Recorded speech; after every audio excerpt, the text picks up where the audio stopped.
चलिए शुरू करते हैं।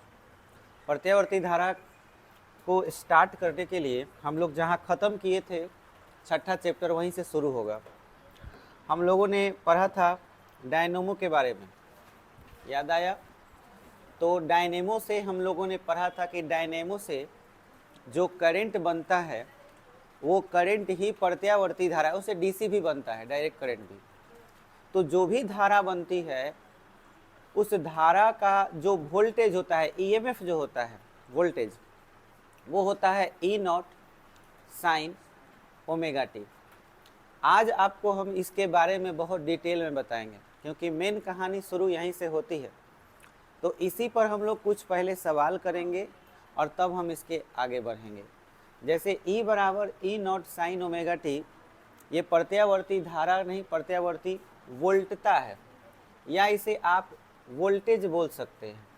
ठीक है, मन हो तो इसके जगह पर हम भी बराबर भी नॉट साइन ओमेगा टी ऐसे भी लिख सकते हैं, या फिर हमारा मन हो कि छोटा ई नहीं बड़ा ई का प्रयोग करें तो ई बराबर ई नॉट साइन ओमेगा टी का प्रयोग कर सकते हैं।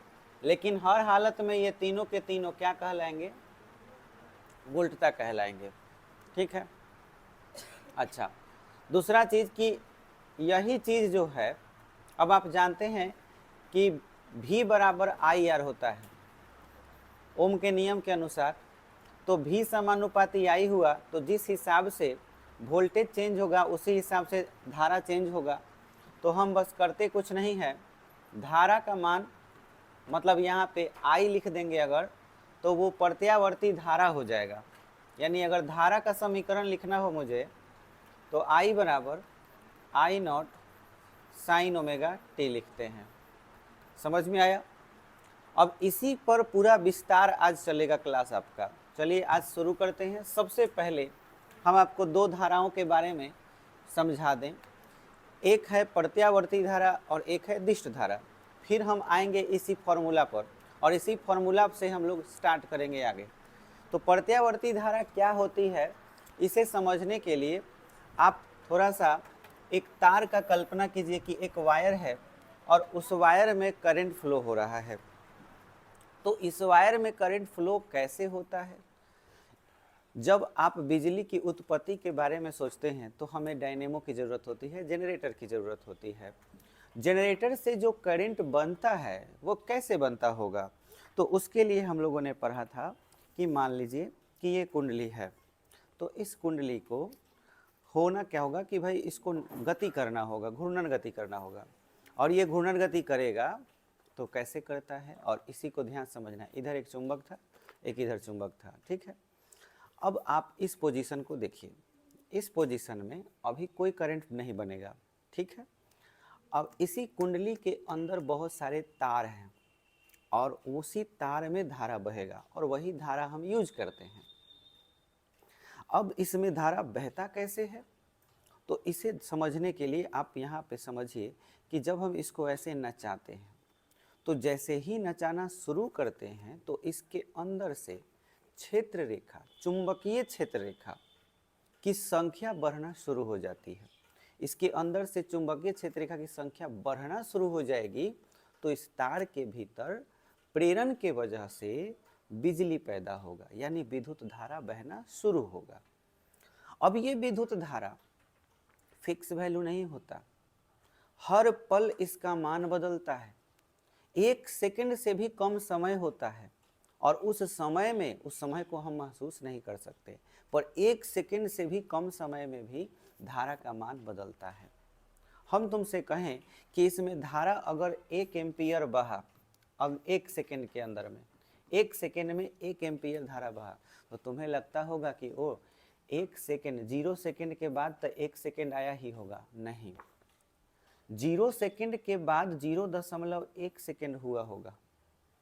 ऐसा नहीं है कि एक बार 1 एम्पियर हो गया होगा। 1 एम्पियर पहले तो 0 एम्पियर हुआ होगा, तो 0 के बाद 0.1 एम्पियर, 0.2 एम्पियर, ऐसे होते होते ना 1 एम्पियर बहा होगा।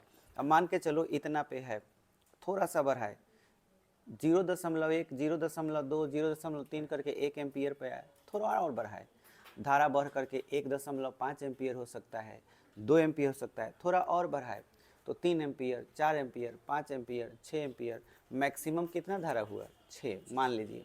लेकिन अब बताओ कि इसको फिर हम डाउन करेंगे तो 6 से 5, 4, 3, 2, 1, 0। अब यहाँ समझना है कि धारा पहले बढ़ा, 6 तक बढ़ा, फिर 6 से कम हुआ, 5 हुआ, 4 हुआ, 3 हुआ, 2 हुआ, 1 हुआ। अब यही तुमको बढ़िया से समझना है कि एक पाइप में जैसे पानी बहता है, ये पाइप अगर हो और इसमें पानी अगर बह रहा हो, इस तरह से पानी आगे की ओर ऐसे जा रहा हो, तो देखो ये कैसे बह रहा है पानी। इसको लीटर के हिसाब से सोचो कि इस पाइप का मोटाई जितना भी हो कोई दिक्कत नहीं है। पहली बार जब हम इसमें पानी भेजे तो 1 लीटर भेजे, फिर तुरंत उसके बाद 2 लीटर भेज दिए, फिर 3 लीटर भेज दिए, 4 लीटर भेज दिए, 5 और 6, मैक्सिमम कितना भेजे 6। अब ये 6 लीटर जा रहा है, लेकिन अब 6 के बाद हम 5 लीटर भेज रहे हैं, फिर कितना भेज रहे हैं 4। लेकिन इसकी दिशा बताओ किधर है, बाएं तरफ से दाएं तरफ पानी बह रहा है। बहते बहते लास्ट में कितना तक बहा, 0 तक। पहले हुआ 0 से 1, 1 से 2, 2 से 3, लेकिन क्या दिशा बदला? अब दिशा कब नहीं बदला इसको समझो। इतना पे था, 1 हुआ, 2 हुआ, 3 हुआ, 4 हुआ, 5, धारा भी ऐसा ही बह रहा है इसमें 6 एम्पियर। ये ऐसे होते होते इतना तक। अभी हम इस कॉपी को यानी कुंडली को पूरा एक बार घुमाए भी नहीं है, खाली ऐसे था तो ऐसे किए हैं और ऐसे करके यहाँ तक लाए हैं। अगर मुझे पूरा घुमाना हो तो इसको यहाँ से ऐसे नीचे ले जाते हुए फिर इस पोजीशन में लाना होगा। तो अभी हम सिर्फ कितना घुमाए थे, आधा। आधा में यहाँ 6 हुआ था, पहले 0 था, 6 हुआ, 0 हुआ। लेकिन अब बताओ कि अब तो ये नीचे जाने वाला है, तो धारा तो बहेगा, धारा तो बहेगा, पर किधर बहेगा, उल्टा। अब इसी पाइप में पानी ऐसे बहेगा। समझ में आया? अब तुमको यही बात समझना है कि धारा का मान लगातार चेंज होता रहता है, लगातार चेंज होता रहता है। हम बिल्कुल ये जो बात बोलते हैं ना कि इसमें करंट बह रहा है 5 एम्पियर, 10 एम्पियर, गलत बोलते हैं। आज हम लोग या कल 1-2 दिन के अंदर में पूरा डिटेल जान जाएंगे कि जो एसी धारा आती है, असल में हम जिसे 5 एम्पियर बोलते हैं वो एक्चुअल में 5 एम्पियर नहीं होता, या फिर 15 एम्पियर बोलते हैं तो एक्चुअल में 15 एम्पियर नहीं होता। उसका मान बढ़ता रहता है और घटता रहता है, बढ़ते घटते रहते हैं, और उस मान को हम उतना जल्दी महसूस नहीं करते क्योंकि इतना जल्दी बढ़ता है और इतना जल्दी घटता है कि काउंट करना मुश्किल है। समझ में आया? तो धारा लगातार ऐसे बहते रहता है, ऐसे इधर आता है, फिर इधर जाता है, फिर इधर आता है, फिर इधर जाता है। क्यों भाई? क्योंकि ये ऐसे गति कर रहा है, ऐसे धारा बढ़ा, फिर घटा, फिर बढ़ा, लेकिन उल्टा। और यही धारा हमें करंट, यही हमें झटका मारता है। यही वाला धारा पहले इधर जाता है, फिर इधर जाता है, फिर इधर जाता है, फिर इधर जाता है। इस तरह के तार को तुम छू दोगे, इसी को गर्म तार कहते हैं, इसी को छूते हैं तो हमें झटका लगता है। लेकिन अगर तुम कुछ ऐसा कमाल कर दो कि धारा एक ही तरफ बहते रह जाए, कोई ऐसा चीज जिसके वजह से धारा एक ही तरफ बहे, तो डीसी डायनेमो दिखाए थे तुमको। और डीसी डायनेमो नहीं बुझाता है तो बैटरी के बारे में सोचो। एक बैटरी हो तो बैटरी में एगो प्लस और एगो माइनस सिरा होता है। अगर हम इस प्लस से इस तार में जोड़ दें और इससे जोड़ दें माइनस में, तो धारा लगातार इधर से इधर बहते रह जाएगा, क्योंकि धारा की दिशा हमेशा प्लस से माइनस की ओर होती है। तो धारा इसमें बहते रह जाएगा तो एक ही दिशा में बहेगा। समझ में आया? क्या बैटरी में कोई चीज लगा हुआ है कि जो नाचता रहेगा? नहीं, इसमें नाचने वाला चीज नहीं है। ये प्लस चार्ज है और ये क्या है, माइनस चार्ज। तो धारा की दिशा लगातार एक ही तरफ रहेगी। और एक और इंटरेस्टिंग चीज, ऐसा नहीं है कि 0 के बाद ही 1 एम्पियर, 2 एम्पियर, 3 एम्पियर भेजेगा। ये अगर यहाँ इसका एबिलिटी है 5 एम्पियर भेजने का, तो वो कितना भेजेगा, 5 एम्पियर ही भेजेगा। अगर एबिलिटी है इसका 4 भेजने का तो 4 ही भेजेगा, ना तो 4 से कम भेजेगा ना 4 से ज़्यादा भेजेगा। हाई ये तो हर सेकेंड अपना नेचर बदल रहा है। 0 सेकेंड हुआ तो 0 सेकेंड पर मान लो 0 एम्पियर, 0.1 सेकेंड पर 1 एम्पियर, 0.2 सेकेंड पर 2 एम्पियर, ऐसे धारा का मान बदल रहा है लगातार। 6 पर गया, मान के चलो 6 पर जाके फिर डाउन होना शुरू हुआ, और साथे साथे दिशा भी बदल रहा है। तो 2 गो नेचर है बाबू इसका। क्या क्या नेचर है? एक तो दिशा बदलता है, एक और क्या, मान भी बदलता है समय के साथ। समय बढ़ता रहता है, समय को कभी हम कम नहीं कर सकते ना नियंत्रित कर सकते हैं। समय चलता रहेगा और समय के साथ ही अपना मान भी बदलेगा, दिशा भी बदलेगा। तो ऐसी धारा को हम एसी बोलते हैं, और हिंदी में बोलते हैं प्रत्यावर्ती धारा, इंग्लिश में अल्टरनेटिंग करंट, इसी को संक्षेप में एसी कहा जाता है। और ये वाला जो धारा है, इस धारा का जो हम लोग बात कर रहे हैं, इसका मान नहीं बदलता। ये दिष्ट धारा, समय के साथ ना इसका मान बदलता है और ना ही दिशा बदलती है, तो इसको हम लोग डीसी कहते हैं, हिंदी में दिष्ट धारा कहते हैं। बोलो क्लियर हुआ? अब हम इस चीज़ को पूरा डिटेल में समझेंगे, और पहले इसका डिफिनेशन लिख लेते हैं तब आगे बढ़ेंगे। सबसे पहला टॉपिक जो है आपका वो है प्रत्यावर्ती धारा। प्रत्यावर्ती धारा एसी लिख करके डैश दीजिए। लिखिए वैसी धारा, वैसी धारा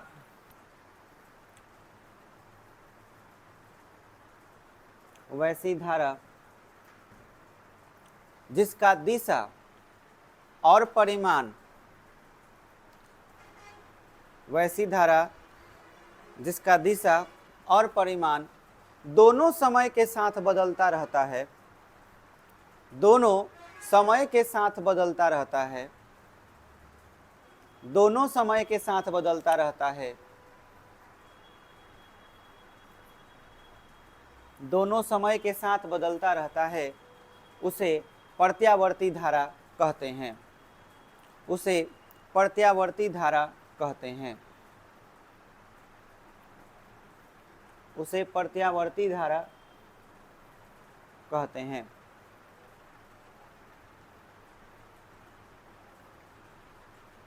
उसे प्रत्यावर्ती धारा कहते हैं।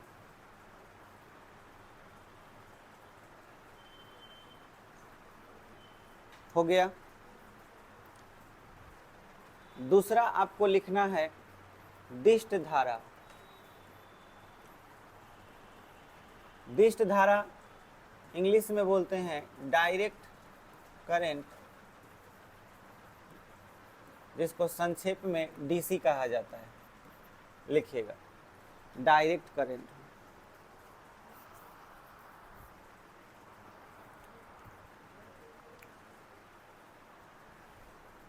वैसी धारा, वैसी धारा जिसकी दिशा, वैसी धारा जिसकी दिशा और परिमाण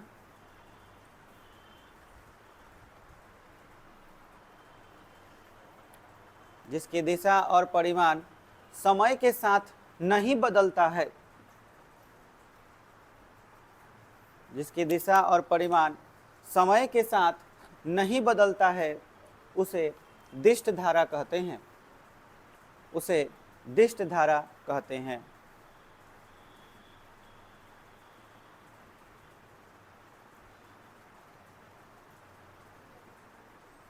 उसे दिष्ट धारा कहते हैं। अब नीचे आपको क्या करना है, ध्यान दीजिए। ये जो बनाए हैं, है ना, ये एसी नेचर है। अब देखिए इसका मतलब क्या हुआ, इस पर हम टाइम दिखाए हैं और इस पर हम दिखाए हैं करंट।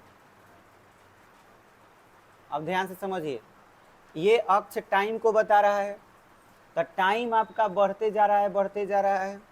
और देखिए अगर यहाँ 1 सेकेंड हुआ तो धारा मान लीजिए 1 एम्पियर हुआ, 2 सेकेंड हुआ धारा मान लीजिए 6 एम्पियर हो गया, 3 एम्पियर कुछ भी हुआ, 3 सेकेंड हुआ धारा फिर घट के 4 हो गया, 3 हो गया। और यहाँ पर मान लीजिए 5 सेकेंड हुआ तो धारा घट के कितना हो गया, 0 हो गया। फिर धारा उल्टा दिशा में बहना शुरू हुआ, तो है कि नहीं एसी। तो समय बढ़ता जाए और धारा का मान में परिवर्तन लगातार हो जाए, यानी दिशा भी बदलता जाए, तो वो हमारा एसी होता है। तो ऐसा फिगर जहाँ देख लोगे समझ लेना एसी है। अब यहाँ पे देखो, इसमें क्या है, समय बढ़ता चला जाए लेकिन ना दिशा बदले और ना ही उसका परिमाण। दिशा बदलने का मतलब जैसे ऊपर ग्राफ गया है तो नीचे भी ग्राफ गया, तो ये बता रहा है कि पहले दिशा ऊपर था, अब दिशा क्या है, नीचे है।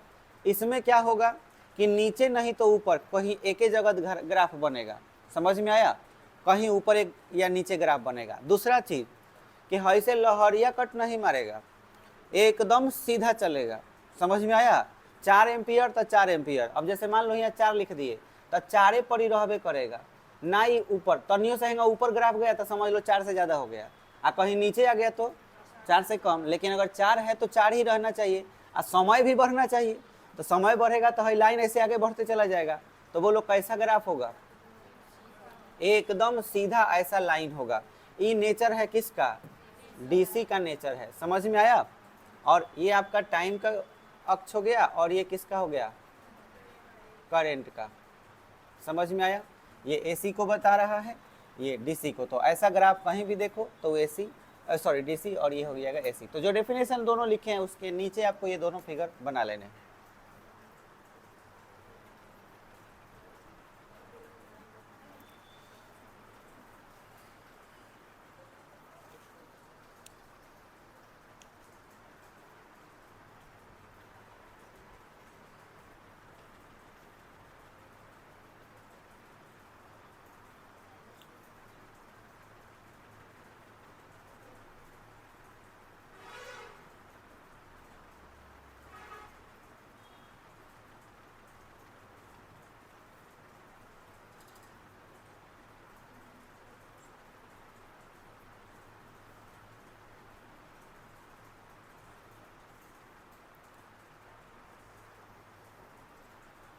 हो गया।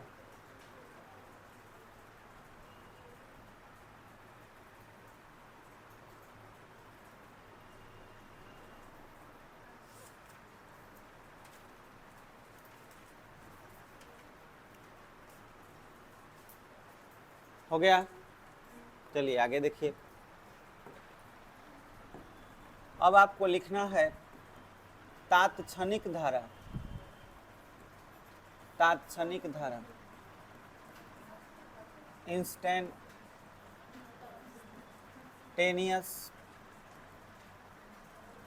Instantaneous current.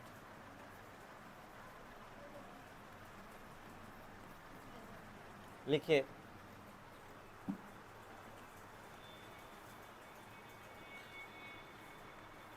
लिखिए जब किसी विद्युत परिपथ में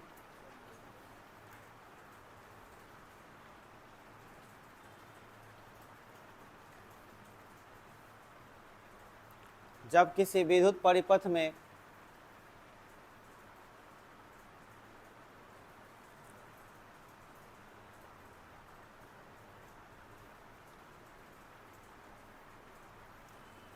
जब किसी विद्युत परिपथ में प्रत्यावर्ती धारा का मान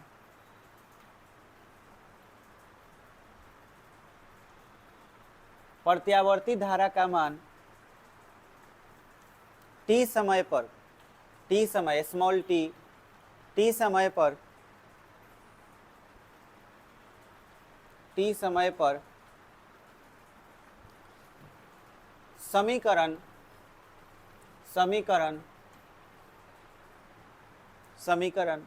I बराबर I not sine omega T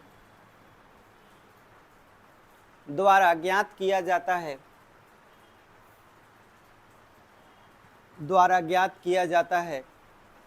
तब उस प्रत्यावर्ती धारा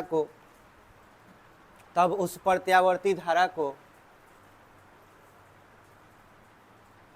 तात्क्षणिक धारा या तत्कालिक धारा कहते हैं। तात्क्षणिक धारा या तत्कालिक धारा कहते हैं। तत्कालिक धारा कहते हैं। तात्क्षणिक धारा या तत्कालिक धारा कहते हैं।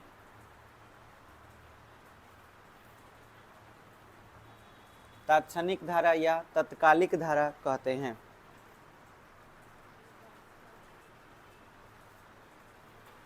हो गया। तात्क्षणिक धारा या तत्कालिक धारा कहते हैं।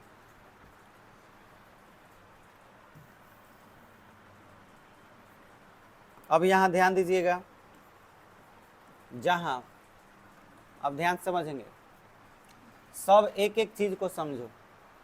आई का मतलब क्या है? प्रत्यावर्ती धारा, मतलब कि एसी। आई नॉट का मतलब क्या है? तो इस जो धारा है ना, उसमें सबसे जो अधिकतम मान होता है उसको कहते हैं। तो हम बोल सकते हैं एसी का शिखर मान। शिखर मान को एक और नाम से जाना जाता है आयाम। समझ में आया? शिखर मान को और क्या कहते हैं? आयाम। तो एसी का आयाम बोल सकते हो या शिखर मान बोल सकते हो। अच्छा, इसमें ओमेगा आया है, तो ओमेगा को हम लोग क्या बोलते हैं? तो इसका दो गो नाम है, कोणीय चाल चाहे वेग। तो आप यहाँ पे कोणीय वेग लिख लीजिए, और इसी का नाम है कोणीय आवृत्ति। ठीक है। अब कोणीय आवृत्ति क्या होता है, तो इसको थोड़ा सा सुन लो बढ़िया से। जिसको नहीं मालूम वो ध्यान से समझेगा। कोणीय आवृत्ति,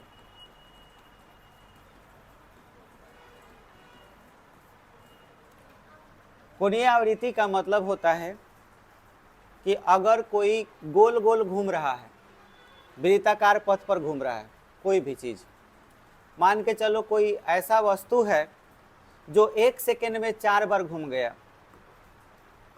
मान के चलो ये एक वस्तु हो गया, और यह वस्तु ही 1 सेकेंड में कई बार घूम गया? 4 बार घूम गया। तो हर एक बार घूमेगा तो वो कितना कोण बनाएगा? 360।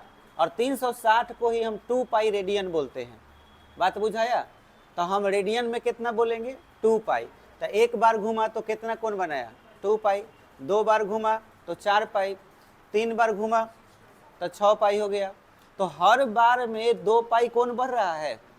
अब तुमको यहाँ पे यही समझना है कि एक चक्कर में जितना कोण बनाएगा, समझ में आया? एक चक्कर में जितना कोण बनाएगा और उसमें जितना समय लगेगा। अब जैसे हम तुमसे कहें कि 2 सेकेंड लगा, इसको पूरा घूमने में कितना समय लगा? 2 सेकेंड लगा। तो टाइम कितना हो गया? 2 सेकेंड। क्लियर हुआ? तो 2 सेकेंड में कई बार घूमा? एक बार घूमा। अगर एक बार घूमेगा तो कितना कोण बनाएगा? 360 को रेडियन में क्या बोलेंगे? तो हम डिग्री का प्रयोग नहीं करेंगे, कभी भी रेडियन का प्रयोग करेंगे। तो हम 2 पाई, थीटा का मान कितना हुआ? 2 पाई। तो आपको याद रखना है बस, थीटा बटा जो टी होता है ना, थीटा बटा में टी, इसी को क्या बोलते हैं? कोणीय आवृत्ति। मतलब इसको सूचित करते हैं किस चीज से? ओमेगा से।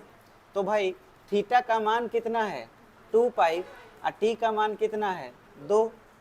ई है रेडियन में, और ये है किस चीज में? सेकेंड में। कट गया तो कितना आया? पाई रेडियन, पाई रेडियन प्रति सेकेंड। बोलो समझ में आया?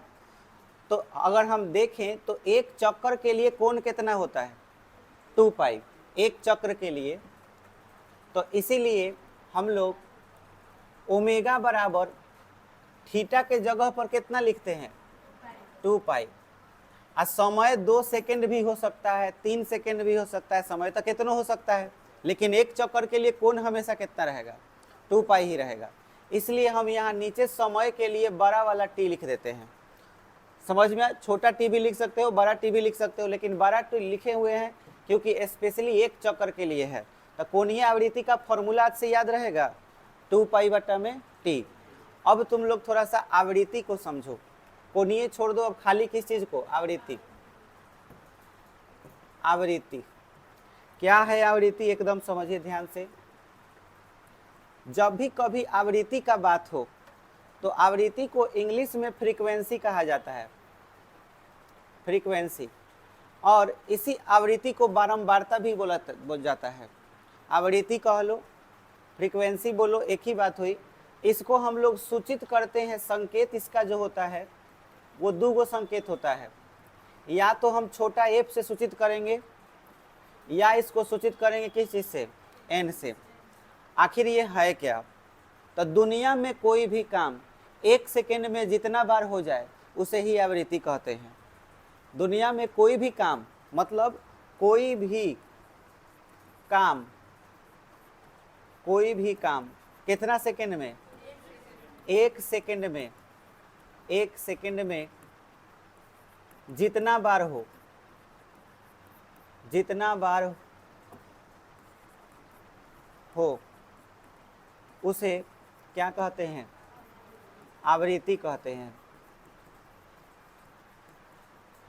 अब जैसे हम तुमसे कहें पंखा का नाचना, पंखा नाच रहा है ना, तो अगर हम तुमसे सवाल पूछें, जैसे क्वेश्चन पूछ दिए कि एक पंखा 1 सेकेंड में, 1 सेकेंड में कई बार नाचता है? 5 बार घूमता है। इसलिए आवृत्ति बताओ कितना होगा? आवृत्ति मतलब f का मान, समझ में आया? तो 1 सेकेंड में कई बार घूमा? 5 बार। और अभी तुमने क्या पढ़ा? कोई भी काम 1 सेकेंड में जितना बार हो उसे क्या कहते हैं? आवृत्ति। तब पंखा कई बार घूम रहा है 1 सेकेंड में? 5 बार। तो आवृत्ति कितना हो गया? 5। 6 बार घूमता तो 6, लेकिन याद रहे समय कितना होना चाहिए? 1 सेकेंड। इसका मात्रक होता है हर्ट्ज, तो hz याद रहेगा। hz हमेशा लास्ट में लगा देना है। ये साइंटिस्ट का नाम है, उन्हीं के नाम पर ये लिखा गया है। ये बात क्लियर हुआ? अब ध्यान से समझें, अगर इसके जगह पर कुछ और चीज़ हम बोलते, कुछ और चीज़, जैसे वो है रॉड है, तो रॉड को धो के खींच दिए, आ एकदम जैसे ही खींचे तो 1 सेकेंड में एकदम भन जैसा कर दिया, आ 1 सेकेंड में कई बार घूम गया? 50 बार मान लो। तो 50 बार ऐसे कर गया तो 50 को काम हो गया। ऐसे अप डाउन कर दिया तो आवृत्ति कितना हो जाएगा? 50 hz हो जाएगा। समझ में? आवृत्ति को हम फ्रीक्वेंसी भी बोल सकते हैं। हम अपने आँख के पलक को कहें कि 1 सेकेंड में हम 2 बार झपका सकते हैं, तो मेरे आँख के पलक झपकाने की आवृत्ति कितनी हो गई? 2 hz। हम तुमसे कहें कि हम भाई कॉपी का जितना पेज है या किताब का 1 सेकेंड में ऐसे कर देंगे, तो 1 सेकेंड में ऐसे कर दिए, इसमें अगर 200 पेज है तो बोलो इसका आवृत्ति कितना हो गया? 200 hz। कोई भी चीज़ कंपन भी अगर कर रही है 1 सेकेंड में, अगर 200 बार कंपन करे, अब जब हम बोल रहे हैं तो हमारे मुंह के अंदर जितना भी वाद्य यंत्र है, जैसे कि कंठ हो गया, तालू हो गया, ये सब जितना भी चीज़ है वो सब वाइब्रेट करता है, कंपन करता है। और कितना कंपन करता है? 300 बार, 400 बार, 500 बार ऐसे कंपन करता है। तो जब कंपन किया, मान के चलो हम क बोले, तो क बोलने से जो कंठ है वो 300 बार कंपन किया, तब बोलने का ध्वनि का आवृत्ति कितना हो गया? 300 hz हो गया। तो आवृत्ति किसी भी चीज़ में यूज कर सकते हैं। अब हम तुमसे कहें कि जो डायनेमो था, इसमें के अंदर का कुंडली नाच रहा था। अब जनरेटर स्टार्ट किया गया, तो जनरेटर में ना होता है डायनेमो। अगर जनरेटर स्टार्ट किया गया, 1 सेकेंड में वो घूम गया 200 बार। अब 1 सेकेंड में 200 बार घूम गया तो सोच लो उसका आवृत्ति कितना हो जाएगा? 200 hz हो जाएगा कि नहीं? और हम लोग अगर ऐसे ग्राफ खींच रहे हैं तो देखो, एक बार ऊपर गया, एक बार कहाँ गया? नीचे गया। तो बोलो एक ही बार ना काम हुआ? अगर हम कहें कि 1 सेकेंड में इतना हुआ है तो हम कहेंगे कि इसका आवृत्ति क्या है? 1 hz। अब वही कहें कि हई जो देख रहे हो ये पूरा यहाँ तक में 1 सेकेंड हुआ है, तो इसका आवृत्ति कितना होगा? हई 1 बार हुआ, हई 2 बार हुआ, हई आधा हुआ, तो कितना हुआ? 2.5। है 1 है 2 और फिर है आधा। समझ में आया? ये कितना सेकेंड में हुआ था? 1 सेकेंड में। इतना दूर तक का टाइम कितना है? 1 सेकेंड। तो है 1 हो गया, है 2 गो काम हो गया, है आधा हो गया। तो 2 गो कंपन आधा कंपन, कितना कंपन? 2.5 कंपन। तो 2.5 इसका आवृत्ति हो गया। हम लोग को अभी जो बिजली आ रहा है ना, इस बिजली का आवृत्ति पता है कितना है? पूरे भारत भर में जितना भी बिजली यूज होता है उसका आवृत्ति 50 HZ होता है। अमेरिका में चले जाओ 60 HZ। यानी कि हमारे पास जो जहाँ से बिजली आ रही है वहाँ का मोटर 1 सेकेंड में कितना बार घूम रहा होगा? 50 बार घूम रहा होगा। समझ में आया? तो इसी बिजली का प्रयोग हर जगह होता है और अमेरिका में इससे ज़्यादा स्पीड होता है तो 60 HZ का प्रयोग होता है। बोलो क्लियर हो गया? हर देश का अपना अपना फ्रीक्वेंसी यूज होता है। चलिए, उम्मीद है कि आपको आवृत्ति बुझा गया होगा। अब थोड़ा सा आवृत्ति पर और इस कोणीय आवृत्ति पर के बीच का बात कर लेते हैं। अगर आपको आवृत्ति निकालना हो, फॉर्मूला निकालना हो, तो उसके लिए एक फॉर्मूला आप लोगों को ध्यान में रखना है कि आवृत्ति ज्ञात करने के लिए सूत्र क्या होता है। आवृत्ति ज्ञात करने के लिए सूत्र, अगर आपको आवृत्ति निकालना हो तो क्या कीजिएगा? तो कुछ नहीं, आपको f का मान निकालना हो तो बस 1 में भाग दीजिएगा समय से। समझ में आया? यानी कि आवृत्ति का फॉर्मूला क्या होगा? f बराबर 1/t हो जाएगा। अब इसी चीज को यहाँ देखिए, 2π/t है ना, हम इस फॉर्मूला को यहाँ लिख रहे हैं। कोणीय आवृत्ति, कोणीय आवृत्ति। बोलिए, ओमेगा बराबर क्या फॉर्मूला था? 2π/t था ना। अब बताइए, हम इसको 2π गुने 1/t लिख सकते हैं? लिख सकते हैं। देखिए तो 1/t किसके बराबर है? f के बराबर। तो ओमेगा बराबर 2π और यहाँ क्या लिख सकते हैं? f। बोलो हो जाएगा? तो ओमेगा का क्या फॉर्मूला आया? 2πf हो गया। ये आपको बढ़िया से याद रखना है। ओमेगा का जब फॉर्मूला हम पूछें कि बताओ ओमेगा का फॉर्मूला कै गो? तो 2 गो। एगो बोलना है 2π/t और एगो क्या बोलना है? 2πf। पूछे कि ओमेगा क्या है तो बोलना है कोणीय आवृत्ति, और f पूछे तो बोलना है केवल आवृत्ति। समझ में आ गया? अगर पूछे कि ओमेगा का मात्रक क्या होता है तो रेडियन प्रति सेकेंड। अगर हम पूछ दे कि f का मात्रक क्या होता है तो हर्ट्ज, HZ। समझ में आया? खाली f का मात्रक क्या हो जाएगा? हर्ट्ज। तो ये आप लोग को बढ़िया से मालूम होना चाहिए। अब यहाँ देखिए हम क्या लिखे हैं? ओमेगा बराबर कोणीय वेग या कोणीय आवृत्ति। तो ओमेगा का मतलब समझ में आ गया। और यहाँ टाइम का मतलब क्या है? समय है। ये बात क्लियर हुआ? अब इसी पर आपका सवाल पूछेगा। देखिए क्या सवाल रहता है, उसको ध्यान से समझेंगे। परीक्षा में एकदम आएगा ही आएगा। जैसे पूछेगा, एक विद्युत परिपथ में धारा का मान I बराबर, और यहाँ पे लिख देगा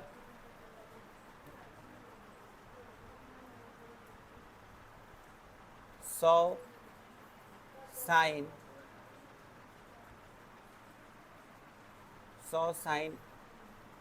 220t है। ठीक है, I बराबर 100 साइन 220t है। तो शिखर वोल्टता, शिखर वोल्टता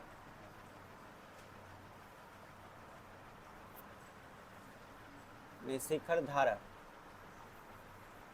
शिखर धारा और उसकी आवृत्ति ज्ञात करें। जैसे ये क्वेश्चन पूछ दिया, अब आपको इस क्वेश्चन को बनाना है तो आपको सबसे पहले ये समझ में आना चाहिए कि शिखर धारा किसको कहते हैं, और आवृत्ति समझ में आना चाहिए कि आवृत्ति किसको कहते हैं। ये दो गो बुझा रहा है तो सवाल बन जाएगा। और कहीं यहाँ कोणीय आवृत्ति पूछ दे तो वो भी समझ में आना चाहिए। कोणीय आवृत्ति, केवल आवृत्ति, जल्दी से बताओ, खाली संकेत बताना है। तुम्हारे सामने लिखा हुआ है शिखर धारा, ठीक है, और क्या लिखा हुआ है, आवृत्ति। खाली इतना बता दो शिखर धारा का संकेत क्या होता है, आई नॉट। इसका मतलब तुम्हें क्या निकालना है, आई नॉट। आवृत्ति का संकेत क्या होता है, एफ।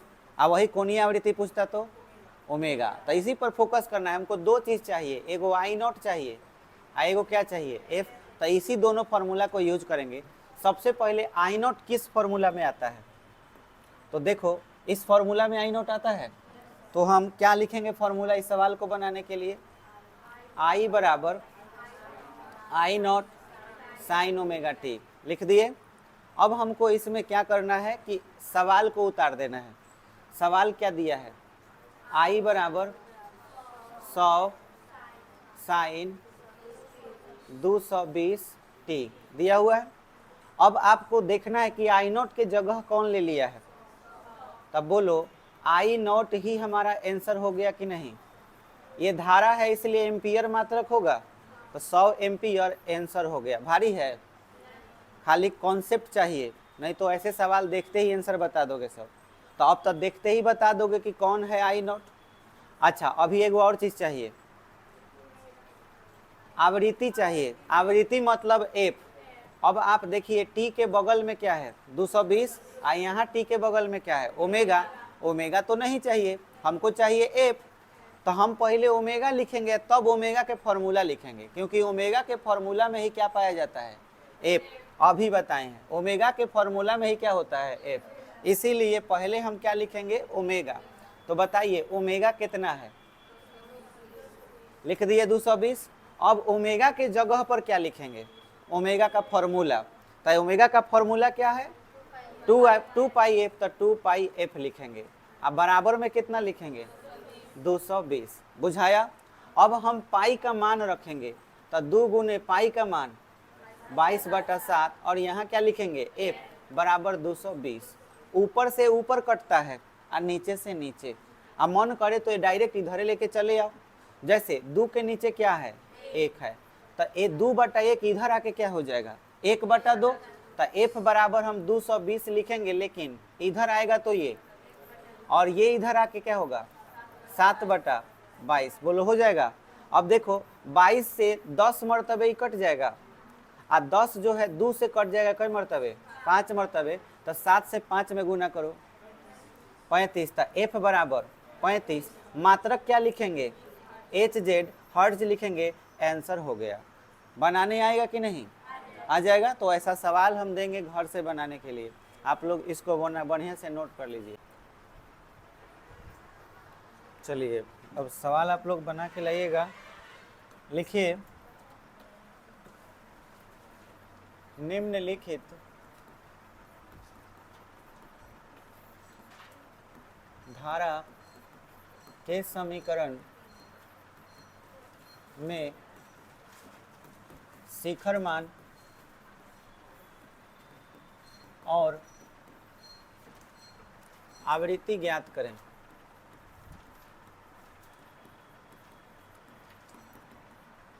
पहला आई बराबर 15 साइन 44 टी। दूसरा आई बराबर 5 साइन 100 पाई टी। तीसरा आई बराबर 50 साइन 400 पाई टी। चौथा आई बराबर 10 sign 2 pi T into cos 2 pi T. ये आपको चारों बना के लाना है।